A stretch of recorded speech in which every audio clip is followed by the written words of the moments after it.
Good morning, and you are very welcome to my Monday messages.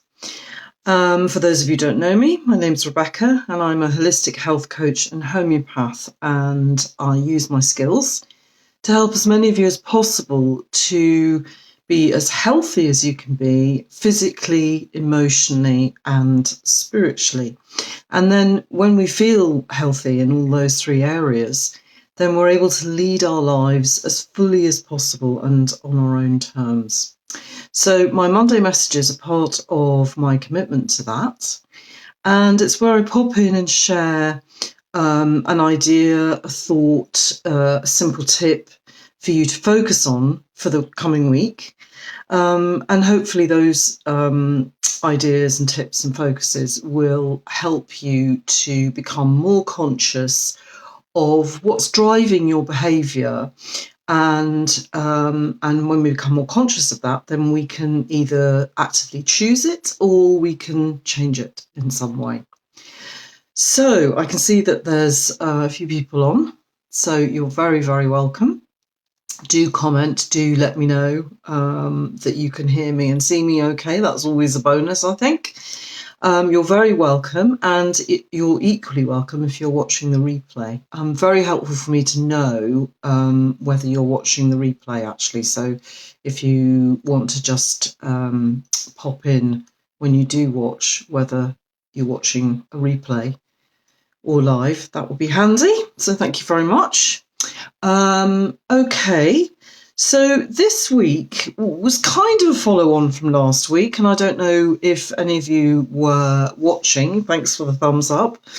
Last week I spoke about the shift in becoming more conscious of our physical bodies and what our physical bodies are telling us at any given time, and starting to respond to that rather than ignoring it.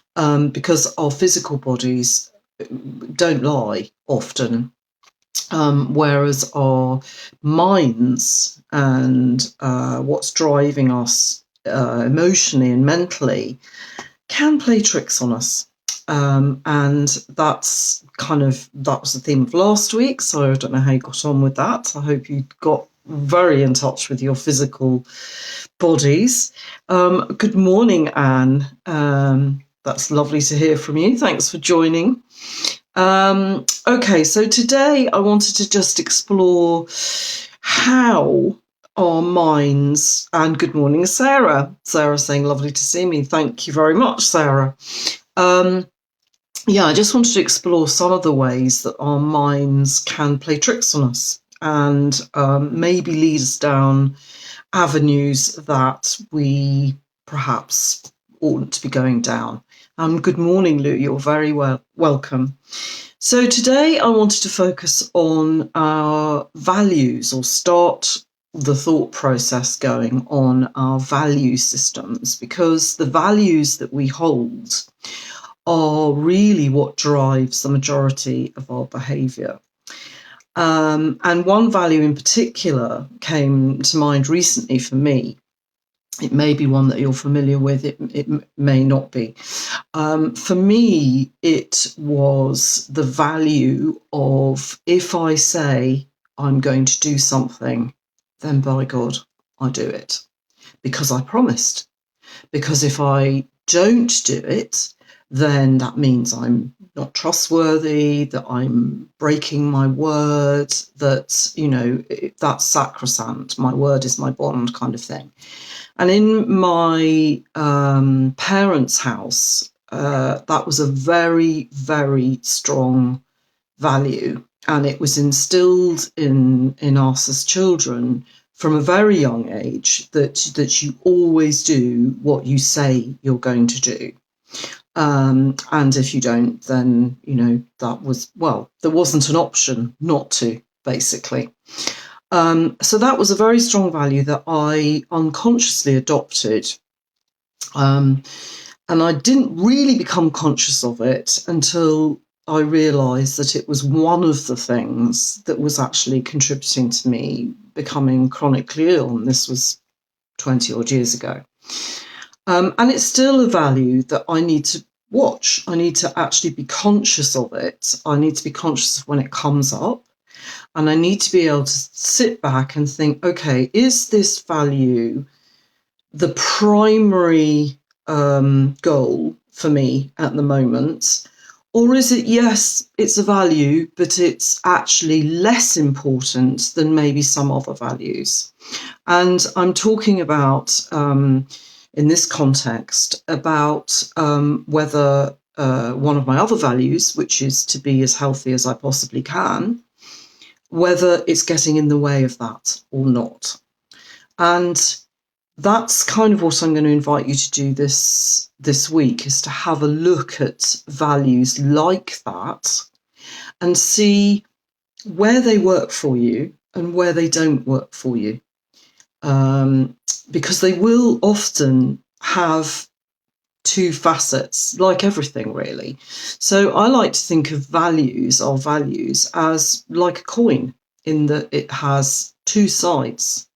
And it depends on what side is up as to how useful it's going to be for you or not.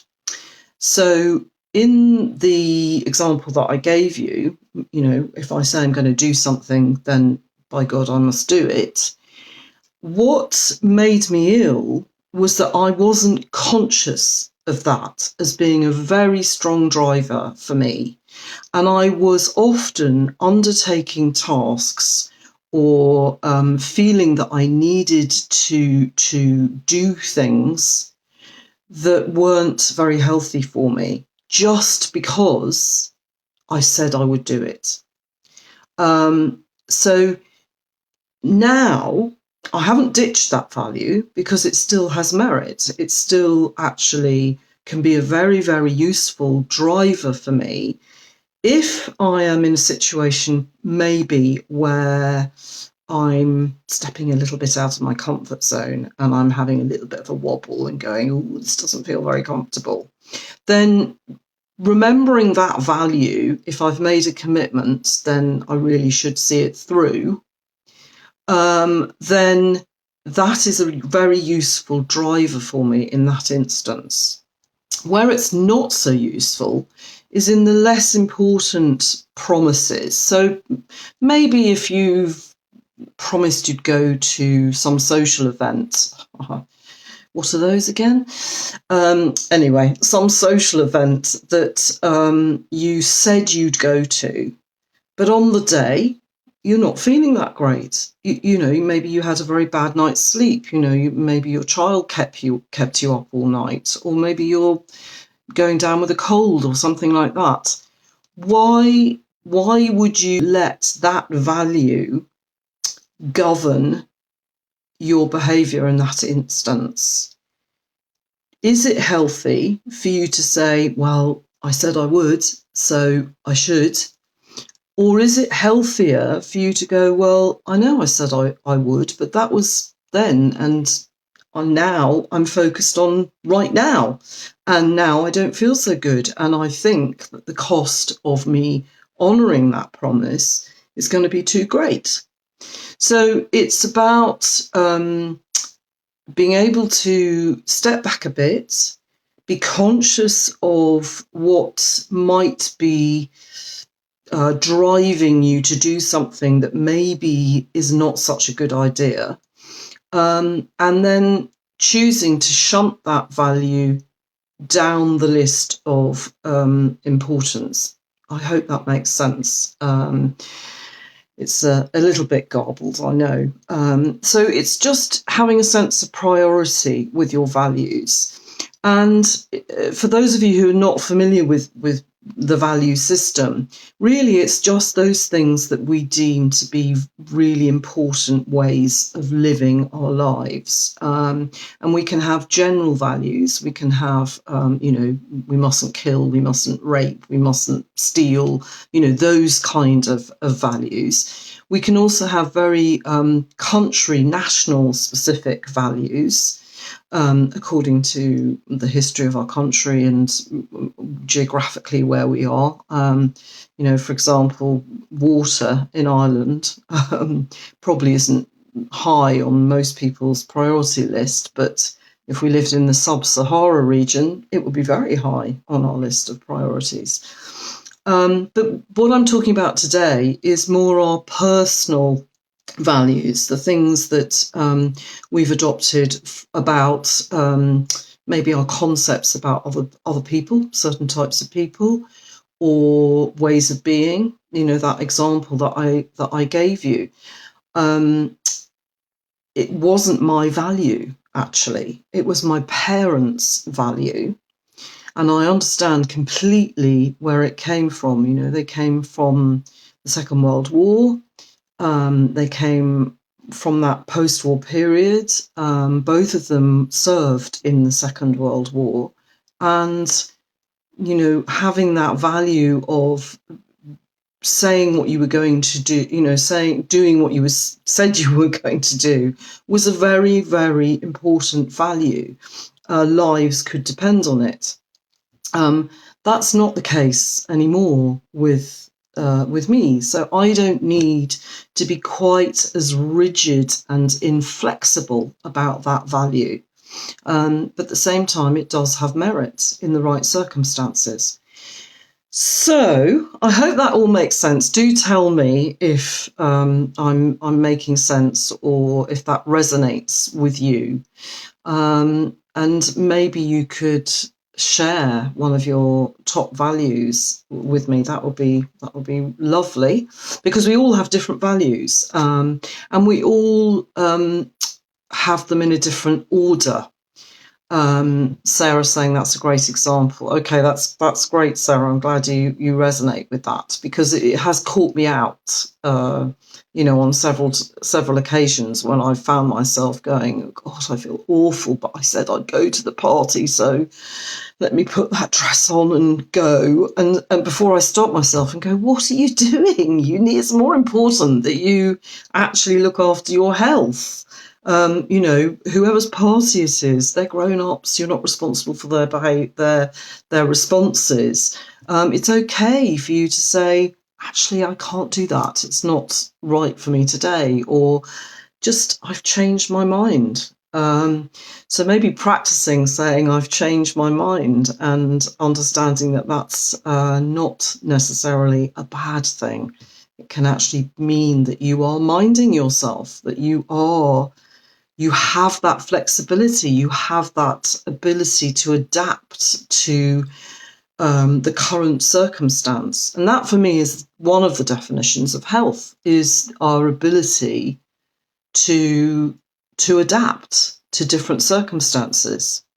When you think about the plants and the trees, in a storm, the plants that survive are the ones that can bend and flow with the wind.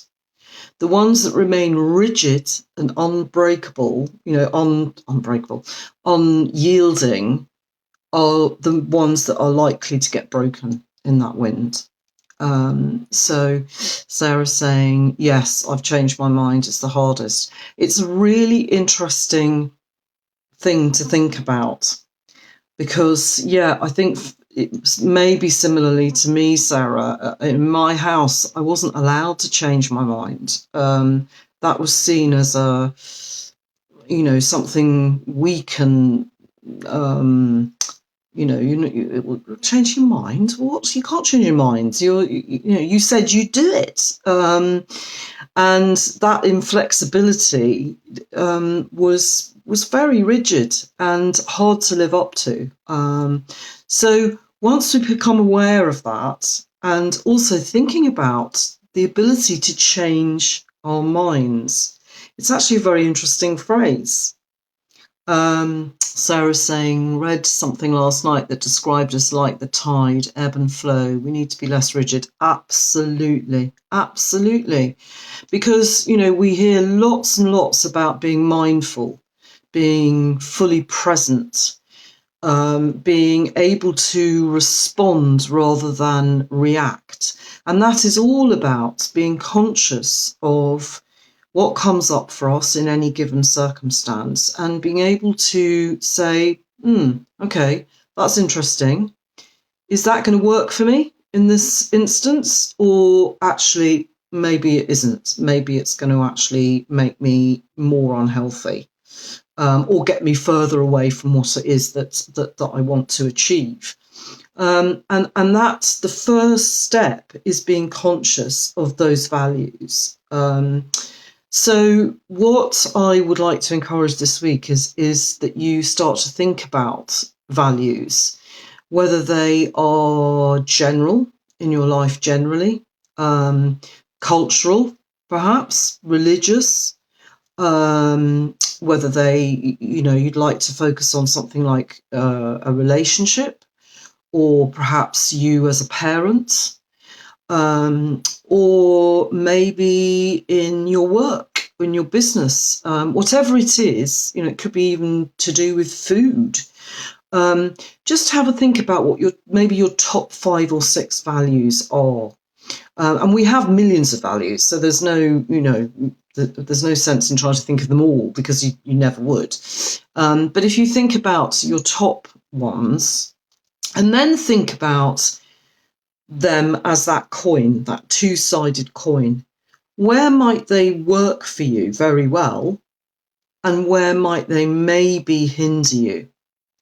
And then once you've done that, you won't forget it, and it will start the ball rolling to thinking about other values and how they help you and how they might hinder you. And really, as ever, it's about balance. It's when things are in balance and they're in the right order, then they can serve you very well. But when something gets out of balance and a value becomes actually much more important in driving your behaviour than it should be, then you start doing things that are not terribly healthy for you, because you're not listening to your body. And that's what it comes back to, is if you're unsure ever, go back to your body always. Just maybe, even if you have to shut your eyes for a couple of minutes and just think, okay, how's my breathing? What's going on in my body? Does this feel like I can do this, or doesn't it? Is this the right thing for me? And your body will point you in the right direction often. So I hope that all makes sense. Thank you so much for your input today. And do, as I say, if you're watching on the replay, then do put your comments in the boxes below. And I'll wish you a happy, value-conscious week. Take care. Bye.